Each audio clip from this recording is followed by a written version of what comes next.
शरणं गच्छामि धम्मं शरणं गच्छामि संघं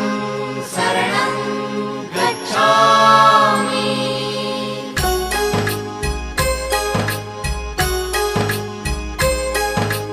बुद्धं शरणं गच्छामि धम्मं शरणं गच्छामि संघं शरणं गच्छामि। त्यागमूर्ती तू शांत चित्त तू योग रूप संसारी दया प्रेम अन मानवतेचे प्रतीक तुझी ईश्वरी सिद्धमूर्ती सिद्धार्थ गौतम सकलांचा स्वामी